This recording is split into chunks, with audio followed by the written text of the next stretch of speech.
अल्हम्दुलिल्लाह वस्सलातु वस्सलामु अला रसूलिल्लाह। नमाज जनाजा जे अंदर सूरह फातिहा जो हुकुम। सर मुफ्ती साहब छा नमाज जनाजा में अल्हम्दुलिल्लाह या कुल हुवल्लाहु अहद पढ़ी सघूं था या न, इन बारे में रहनुमाई कंदा। ॾिसो बाबा, फ़िक़्ह हनफ़ी जे मुताबिक़, अहनाफ जे मुताबिक़ नमाज जनाजा जे अंदर अल्हम्दुलिल्लाह या कुल हुवल्लाहु अहद या क़ुरान पाक जी का भी आयत तिलावत जी नियत सां पढ़ण ख़िलाफ़ सुन्नत न।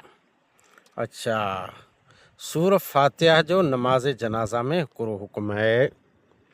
नमाज जनाजा फ़र्ज़ किफ़ाया आहे। अने मय्यत जे वास्ते हिकिड़ी दुआ आहे। दुआ है तो दुआ बज़ाते खुद इबादत है। दुआ हुअल इबादत, दुआ मुखुल इबादत। बहरहाल इन में सूरह फातिहा पढ़ाजे कि न पढ़ाजे, सना जे बारे में हुकुम ना आहे। सुभानक अल्लाह बिहम्दिक अल्लाहुम्मा बाइद बैनी या सना जो जेकी दुआऊं मज़कूर आहिनि, दुआ सना पढ़े जो किते पण हुकुम नथो अचे, पर सूरह फातिहा पढ़े जो हुकुम अचे तो सबूत दलील आहे। तलाह बिन अब्दुल्लाह बिन औफ रज़ी अल्लाह ताला अन्हो थी रिवायत है तो अब्दुल्लाह बिन अब्बास रज़ी अल्लाह ताला अन्हो नमाज जनाजा पढ़ाइए था। अने नमाज जनाजा जे अंदर फ़क़रा बिफ़ातिहतिल किताब, अने फ़ातिहतिल किताब यानी सूरह फातिहा जंहिं सूर जा घणा बधा नाला आहिनि, उन मां अलहम्द पण नालो आहे, यानी अल्हम्दुलिल्लाहि रब्बिल आलमीन वारी सूरह फातिहतिल किताब पढ़िया। फ़क़ुल्तु लहू, यानी रावी हदीस अब्दुल्ला इब्ने तलह बिन अब्दुल्ला बिन औफ पुछें था त ही ऐं पढ़िया आहियो इकरो आहे। तॾहिं अब्दुल्ला इब्न अब्बास रज़ी अल्लाह ताला अन्हो वरंदी ॾिनो, इन्नहू मिन सुन्ना औ मिन तमाम सुन्ना, यानी ई सुन्नत तरीक़ो आहे। सूरह फातिहा जनाज़ा जे अंदर पढ़णु सुन्नत आहे या सुन्नत जी तकमील आहे। ये हदीस इब्न माजा जे अंदर आहे।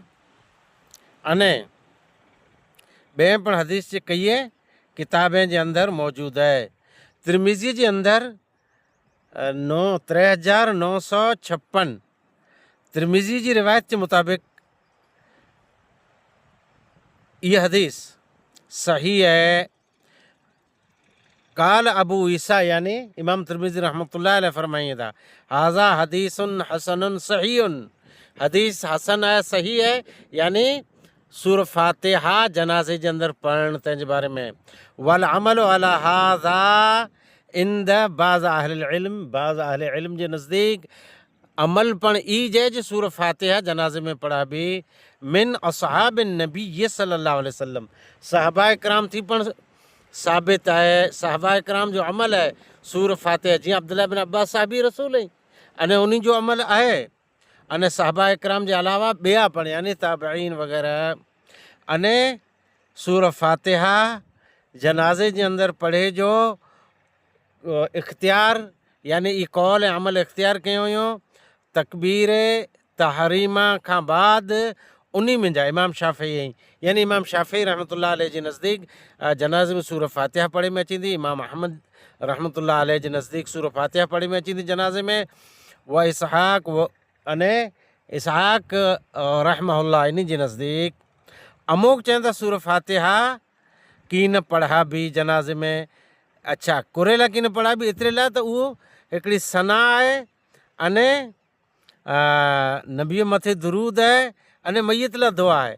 टियों आहे मुंदा एतिरे लाइ की न पढ़ा भी त उहो सना आहे। एतिरे सना त पाण पढ़ूं ज नथा, आहे ज न। अने जेकॾहिं दुरूद दुरूद त नबीअ ते पढ़ा भी, अने दुरूद साबित पण आहे जनाज़े जे अंदर। अने दुआ आहे मय्यत लाइ, मय्यत लाइ दुआ आहे त दुआ इबादत आहे। अने सूरह फातिहा साबित है, साहबा इकराम सूरह फातिहा पढ़ंदा हुआ, जे साबित है तो सूरह फातिहा जो इनकार न कयो खपे। अने घणी बधी ॿी रिवायत में पण मौजूद है, जीअं सुनन नसाई जे पढ़ंदासूं 1989, अने जामे तिरमिज़ी 1027, सुनन इब्न माजा 1495 वग़ैरह वग़ैरह, सही बुखारी 1335, इन में जे पाण ॾिसंदासूं त इहा रिवायत पाण खे मिली वेंदी।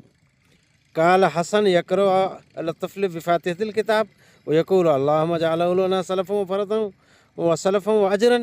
यानी सही बुखारी में आहे जे सूर फातिहा बच्चे ते जनाज़ो पढ़े अने सूर फातिहा आहे। अलगर्ज़ जनाज़े में सूर फातिहा पढ़णु जाइज़ आहे।